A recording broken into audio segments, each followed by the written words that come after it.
Hey guys, what's up? It's Joe Raiti from Raiti's Rides, and I'm doing another vlog about the 1 month ownership. It's been a little bit more than a month that I've owned my new 2017 Ford Focus RS. I'll be honest with you, it's been a great month so far. I haven't been missing the Type R like some of you think I would have. Now, would I have loved to have both? Sure. In a perfect world, I would love to have one of everything and be like Raiti's Rides garage instead of a Jay Leno garage. But unfortunately, such is life. I can only have one at a time. So let me just give you a little bit of background on how my month has been. So the car is definitely fun to drive. It's more fun to drive than my Type R was overall. The sounds it makes, I like the grittiness. I think that's really the best adjective I could make with this car is that it's gritty. It's got some brunt to it that the Type R was more finesse, more sterile, more well engineered. And it's a fast car, it's a great car, and I'm not here trying to trash talk the Type R or any other car for that matter. I'm just trying to give you a little bit of comparison of where I'm at with this car compared to my Type R and say my Subaru WRX STI that I used to own, the 2015 one at least. So I daily drive this car. Comfortability wise, it definitely is a harsher ride than the Type R. Is it as harsh as, say, a Subaru WRX STI? Not so much. Now, if you put it in full race mode with the stiffer suspension setting, yeah, you're looking at this thing likes to pogo stick a little bit over the bumps. But when it comes to overall ride, I'm fine with it. I wasn't looking for some type of cruiser. If that was the case, I probably would have went a totally different direction if I wanted something totally comfortable for daily driving where I would just float over the bumps with the greatest of ease. Gas mileage, now the first couple weeks I've had it, I'll be honest, the gas mileage was pretty crappy. I think a lot of that had to do with my right foot and it didn't have to do with the 2.3 liter inline four turbocharged motor. I've now calmed down a little bit with some of the enjoyment that I've been having, but this car makes all the right noises. I love the pops and bangs. I know for some of you that may be childish or it may be stupid because it was engineered into the car, but it just makes the whole driving environment that much better. I did take the car to Daytona International Speedway for the Rolex 24 hours, so I did have some major highway driving in there. Did not really have a problem. I personally like the seats in this car. Yes, the bottom is angled up a little bit, but I think being 6 feet tall, I have pretty long legs. I like that extra seat material, bottom-wise, but I also like the way it is angled. It actually holds me a little bit better in the seat, and then with the lower lumbar support, it really is quite comfortable on the long distance. For some of you, I know with the higher bolstering, and this car in specific, compared to my Type R, the Type R had higher bolstering, but it was softer and it was more vertical. The bolstering in these seats is a little bit more angled in, and I know some people have been getting some of the bolstering like digging into the side of their legs. I don't know if that's a seating position problem. I haven't had the issue. Like I said, I'm 6 feet tall, 200 pounds. It was pretty painless. And I didn't stop. I did the drive from my house in Clearwater all the way to Daytona International Speedway. It's about 2 hours and 45 minutes. I was doing pretty much the speed limit, and I didn't have any issues. Handling wise, so far, after having it a little bit more than a month, I really like how this car transitions left to right.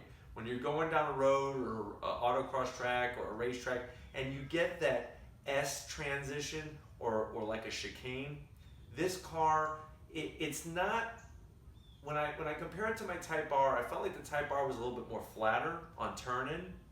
But with this car, it moves a little bit, but I like the way it places the weight. And then with the all-wheel drive, it just rockets you right out of a corner, whether it's wet, whether it's dry, whether there's a little bit of sand or whatever. There's never a traction issue, that's for sure. And there were times with my Type R where I did have some traction issues every now and then, especially in the rain.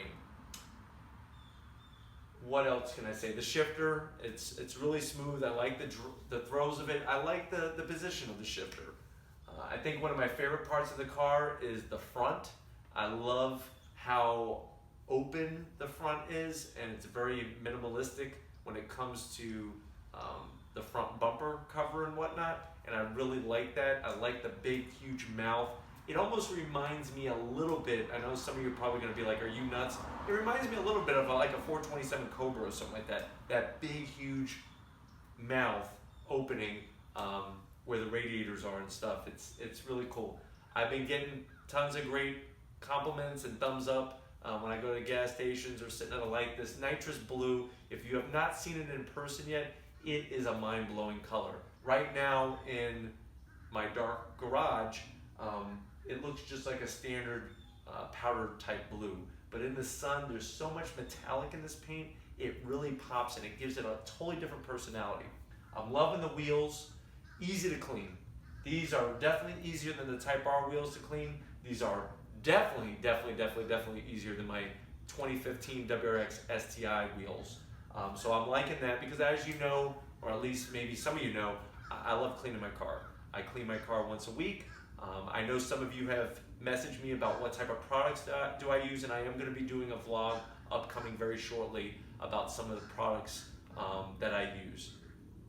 Interior wise, it's actually more comfortable for my elbows. So it's got a very nice, this car has a very nice leather center console lid, and it's got a nice give to it to where it's not rock solid. And I really like the armrest. The armrest is one of the things in my Type R. I know it's not a big, huge issue, but when you're driving, especially long distances, the Type R did not have any cushion whatsoever on the armrest. It was just hard plastic covered with this like faux Alcantara type material. This has leather on the doors, and it's got a nice little give to it. It's not as soft as the center console lid, but it makes it to where if your elbows are resting on them, it's not going to hurt after a period of time. Other than that, I mean, I've noticed that the pedal placement is a little off in this car, and I'm conditioning my right leg that when I go to heel toe downshift and blip that throttle, I have to be a little bit more aware of what I'm doing because the gas pedal is a little bit lower than say on the STI. STI, out of all three cars, has the best pedal placement, period. You could heel toe downshift in that car every time till you're blue in the face. It's spot on perfect. This car, gas pedal is a little bit lower, and you kind of have to make sure that you really roll down and on an angle. I think with some more practice, I will be a-okay with that. Navigation, I enjoy the navigation. One thing I don't like is where they put some of the cheaper plastic on the dash all the way closest to the windshield. And I'll show you this in another vlog when I really talk about the interior of the car. There's some harder plastic, and what happens is on a super sunny day, if it's directly coming down at you, that black plastic reflects onto the windshield, which could be a problem if you were doing a track day or an autocross event or something like that, or just period driving. So that's something that, I don't know, they should have just went all one material. Obviously, they cut corners, places to save money on their end, and such is life. There is no perfect car, there really isn't. They all have their own little quirks and issues, and that's what I want to do. Is I want to give you the lowdown. I'm not a Ford fanboy. I'm not a Honda fanboy. I'm a car fanboy. So I love all cars. I'm going to give you the good, the bad, and everything in between. I want to thank you guys for watching. Hopefully this update gave you a little bit more insight into ownership of the Ford Focus RS. When it comes to the head gasket, I have no issues. I've been checking the antifreeze level. Everything's been spot on. The oil has been spot on. Air pressure's great. Everything's been running great in the car. So I will keep you in the loop of what happens. But I want to thank you once again for watching. If you have not hit that subscribe button, go ahead and click it. I promise you it's worth coming back. If you haven't seen already, I have a nice variety of things on my channel. Those quickie reviews, I'm really adding a variety of different cars, even race cars and whatnot coming down the pipeline. If you have not checked out my Instagram, I have all original photos on Instagram. It's Raiti's Rides, real simple. I like to keep it all the same. I have my website, raitisrides.com. You could check that out and you can message me there. If you have anything in particular you want to see on Raiti's Rides, you want me to vlog about, leave a comment in that comment section, send me a message, an email through my website, and I will be more than happy to put that here on my channel. And like always, guys, I'll see you on the next ride.